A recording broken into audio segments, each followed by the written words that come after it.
잠시 4장 16절부터 21절까지 말씀을 설명드린 다음에 5장 말씀으로 넘어가겠습니다. 어제도 잠깐 말씀드렸지만 누가복음의 전체적인 방향과 주제와 성격은 이 4장 16절부터 21절에 그 예고되어 있습니다. 그래서 프로그래매틱 패시지라 그렇게 부르기도 하는데요. 그 예수님의 나사렛 설교를 이곳에 서두에 그 배치하면서 누가는 예수님의 그 사역을 이러한 앵글로 이렇게 강조하려고 하는 그런 의도를 가지고 이렇게 특별한 방식으로 예수님의 이야기를 시작을 하지요. 마태복음과 마가복음을 보면 예수께서 갈릴리에 나타나셔서 회개하라 천국이 가까웠다. 혹은 마가복음에는 회개하라 하나님 나라가 가까웠다. 그 복음을 믿어라 이런 말씀으로 시작을 하지요. 누가복음에 보면 그 말씀이 없습니다. 회개하라 천국이 가까웠다. 회개하라 하나님 나라가 가까이 왔다 하는 그것이 마태와 마가가 볼 때 예수님의 설교를 요약하는 가장 좋은 말이라고 생각을 했는데 누가는 그것보다는 지금 나사렛에서 예수님이 행하신 이 설교가 예수님의 메시지를 가장 잘 요약한다고 본 것이지요. 여기 보면 예수께서 이 회당에 들어가셔서 그 설교를 부탁을 받았는데요. 당시에 회당에서 설교는 오늘날 설교처럼 미리 준비해서 하는 설교가 아니라 율법의 한 부분을 읽고 또 예언서의 한 부분을 읽고 거기에 대해서 한두 마디 그 설명하는 그런 정도로 그쳤습니다. 예수님은 그런 전통에 따라서 이사야서 두루마리를 건네받아서 이사야서 61장 1절 2절 말씀을 읽으셨지요.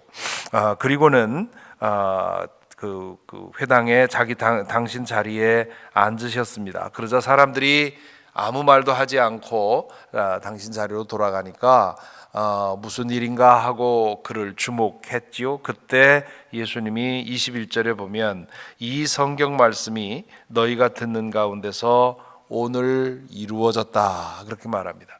사실은 이 말씀이나 하나님 나라가 가까웠다 회개하고 복음을 믿어라 하는 말이랑 같은 말입니다. 그 내용은 같은 말인데 표현이 다른 것이지요. 그러면 이 말씀이라고 하는 것은 이사야서 61장 1절 2절 지금 읽은 인용한 그 말씀인데요. 이 내용을 보면 18절 19절에 보면 주님의 영이 내게 내리셨다. 주님께서 내게 기름을 부으셔서 주님의 영을 당신에게 기름을 부으셔서 메시아로 그렇게 정하시고 보내셔서 그러면 무슨 일을 할 것인가? 가난한 사람에게 기쁜 소식을 전하게 하시고 주님께서 나를 보내셔서 포로된 사람들에게 해방을 선포하고 눈먼 사람들에게 눈뜸을 선포하고 억눌린 사람들을 풀어주고 그렇게 되어 있습니다. 모든 왜곡된 것, 잘못된 것, 억압된 것 그것들을 원상으로 복구하는 그런 일을 하게 될 것이다. 그렇게 얘기를 하면서 그 일을 한마디로 말하면 뭡니까? 19절에 보면 주님의 은혜의 해를 선포하게 하셨다 그랬습니다.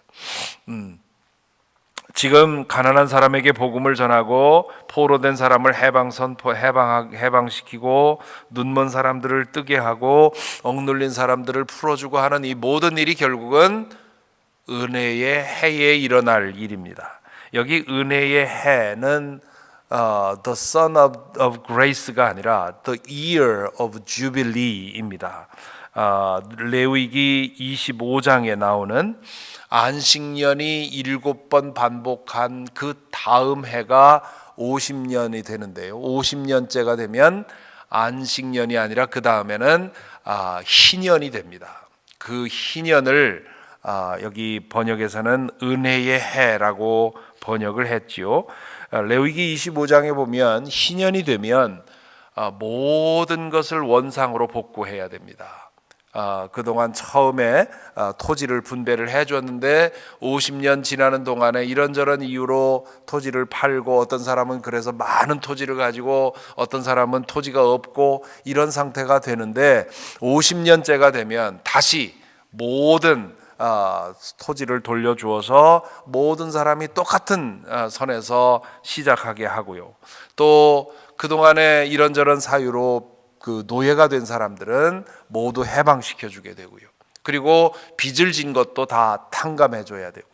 모든 50년이 되면 모든 사회적인 관계, 물질적인, 재정적인 모든 것들을 풀어주어서 처음 출발점에서 다시 모든 사람들이 다시 시작하게 하는 그런 법이 이 희년법입니다.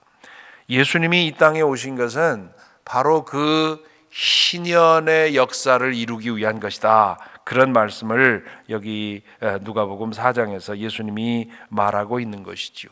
지금 내가 하려고 하는 일이 그동안 모세를 통해서 주신 그 희년의 정신, 그것을 내가 실현시키려고 하는 것이다. 그런 말씀을 하는데, 그 말씀은 다른 말이 아니라 하나님 나라가 이 땅에 이루어지는, 하나님의 정의가 이루어지는 그런 일을 하겠다 하는 그런 말씀입니다. 예수님이 지금 하시려고 하는 희년과 레위기 25장에 나오는 희년이 좀 다릅니다. 레위기 25장에 나오는 희년은 50년마다 반복이 되는 것이지요.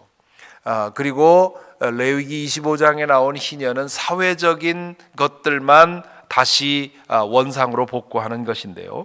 예수님이 지금 여기서 시작하시는 희년은 영구히 지속되는 그런 희년이고요. 결국 새하늘과 새 땅에서 완전해지는 그런 희년입니다. 그리고 이 토지, 노예, 빚 이런 정도로 끝나는 것이 아니라 그 더 근본적으로 인간의 내면의 회복, 하나님과의 관계의 회복, 그리고 인간의 욕망으로 인해서 틀어졌던 관계가 회복이 되고, 그러고 그런 결과로 생기는 모든 사회적인 왜곡이 고쳐지는 그런 것들이 바로 이 희년의 사역입니다. 그래서 누가는 예수님의 사역을 무엇으로 규정을 할까, 어떻게 디파인 할까 하는 생각을 하다가 이 예수님의 나사렛 설교를 가지고 예수님의 그 사역은 희년 사역이었다.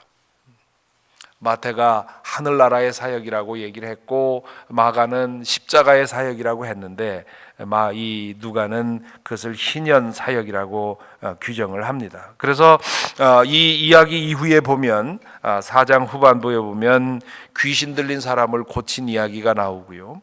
그리고 시몬의 장모의 열병이 고쳐지고 많은 병사들을 치유합니다.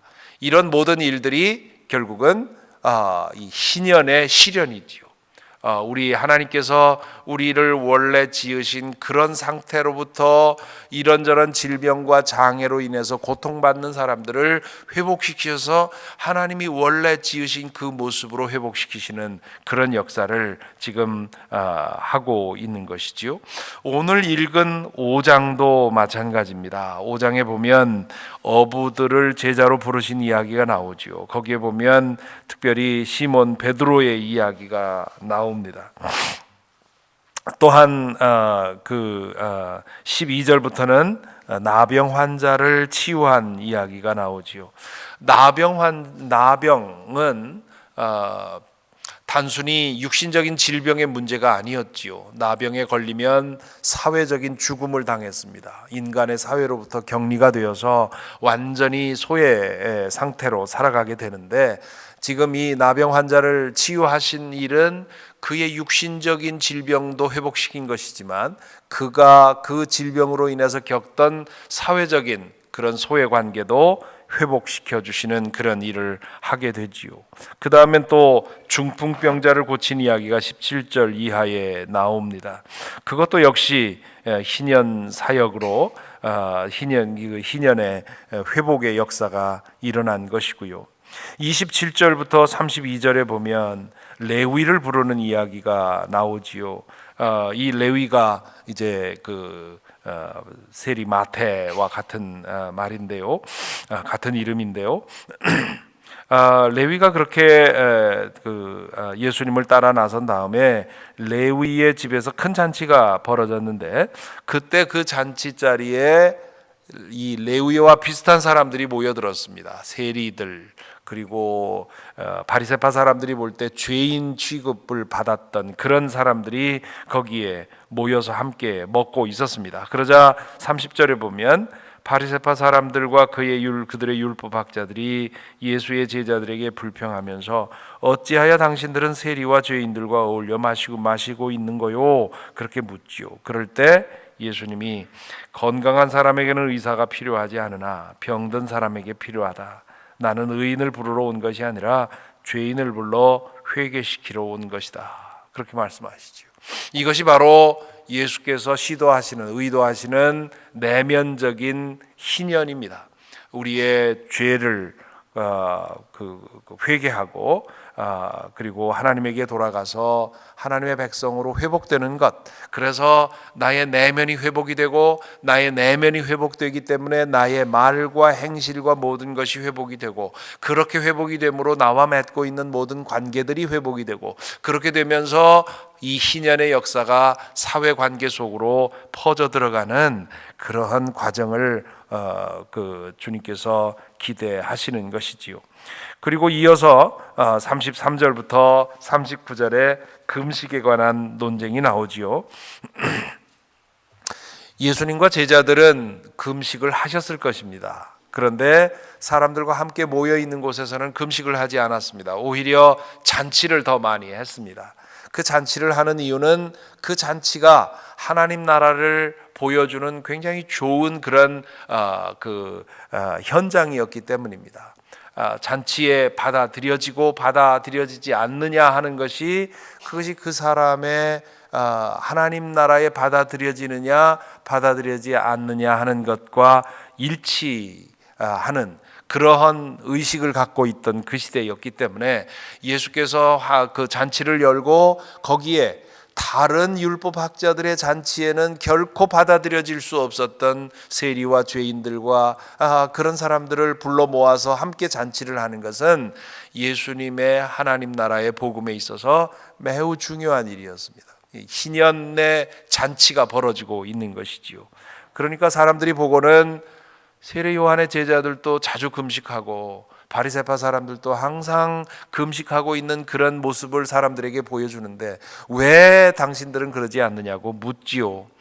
예수님은 마태복음에 있는 것처럼 금식할 때는 아무도 눈치채지 못하도록, 금식이라는 것이 하나님과 너와의 관계니까 다른 사람이 알아볼 수 없도록 그렇게 금식하라고 말씀을 하셨지요. 그러므로 예수님과 제자들은 금식을 하셨을 것입니다. 그러나 사람들과 함께 있을 때는 희년이 우리에게 이미 임했다고 하는, 하나님 나라가 우리 안에 임했다고 하는 사실을 축하하고 선포하고 그것을 경험하게 만들기 위해서 잔치를 벌였죠. 거기에 대해서 바리새파 사람들이 왜 당신들은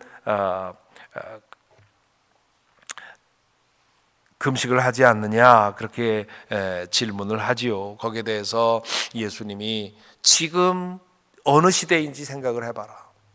지금은 나를 통해서 희년이 시작이 되고 있고 나를 통해서 하늘나라가 여기 시작되고 있는데, 그것을 본다면 그것을 감사하고 축하하는 새로운 시대를 인정하고 그 시대 안으로 들어와야 될 거 아니냐, 그런 질문을 하게 되지요. 그래서 이렇게 이후로 이어지는 이 예수님의 이야기들이 희년이라고 하는 그 맥락에서 다 설명이 되고 또한 해석이 됩니다. 오늘 읽도록 정해져 있는 6장의 이야기도 마찬가지입니다.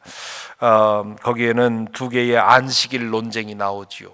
안식일 규정 율법을 지키느라고 인간의 삶을 억압하고 있던 그것을 예수님이 벗겨버리지요. 안식일의 주인은 인자다. 내가 안식일의 주인이다. 안식일은 사람을 살리는 날이다. 그러면서 안식일 규정에 억압되어 있던 사람들을 풀어냅니다. 그것도 이 은혜의 해, 희년에 일어날 일이고요. 또 6장에는 17절부터 46절에 평지설교, 산상설교에 나와 있는 말씀들의 일부가 거기에 묶여 있지요. 그 설교의 내용은, 핵심은 뭡니까? 희년 백성들은 이렇게 살게 될 거다. 희년이 우리에게 이루어지면 이렇게 살게 될 것이다 하는 그런 희년의 삶의 윤리를, 그 원리를 보여주고 있습니다. 오늘 이 말씀을 통해서 이 말씀을 묵상하면서 우리 스스로에게 질문을 합니다. 과연 나는 희년의 백성인가? 예수 그리스도를 통해 이루어진 그 여러 가지의 회복이 나에겐 얼마나 일어나고 있는가? 나는 희년을 살고 있는가? 또 나는 내가 처해 있는 곳에서 희년을 실천하고 있는가? 내 가정에서, 내 직장에서, 내 교회에서 희년의 원리를 실천하고 있는가? 그런 질문을 우리가 해야 될 줄로 믿습니다. 오늘날 미국 사회가 너무도 심하게 망가져 가고 있고요. 그렇게 망가져가는 그런 증상, 가장 두드러진 증상이 요즘 대통령 선거를 통해서 나타나고 있습니다. 사회가 망가져가는 이유가 뭘까? 여러 가지 고민을 하고 생각을 하게 되는데요. 이 희년의 그 윤리, 희년의 원리, 정말 모두가 생각할 때 맞아, 그래야 돼 라고 생각하는 그 하나님의 정의를 속으로 맞아, 그렇게는 하고 있지만, 다 다른 사람들이 그렇게 행해 주기를 원하지만 정작 나는 그것을 거부하고 내가 처해 있는 곳에서 내 욕심을 만족시키면서 사는, 그것이 가장 큰 원인이 아닌가 생각을 합니다. 레위기 25장에 희년의 율법이 거기에 분명히 기록이 되어 있는데, 이스라엘 역사 속에서 그 희년의 율법이 한 번도 실시된 적이 없다고 하는 것이 학자들의 정설입니다. 왜 희년의 그 정신이, 희년 율법이 실현이 안 됐겠습니까? 가진 자들이 놓기를 거부하는 거지요. 희년의 율법이 실현되려면 가진 자들이 결단하고 먼저 내려놓아야 하는데, 그러지 않으니까 희년의 원리가 실현이 안 되는 거지요. 그러니까 일어날 수 있는 건 뭡니까? 혁명밖에는 없습니다. 가진 자들은 현상 유지를 원하고 없는 사람들은 혁명을 원합니다. 하나님 나라의 정의가 우리 속에 이루어지는 건 너도 나도 원치 않습니다. 왜냐하면 모두가 다 동일하게 똑같이 사는 거 원치 않습니다. 다른 사람이 나와 같아지기를 원하지만 나는 다른 사람보다 나아지기를 원하는 거죠.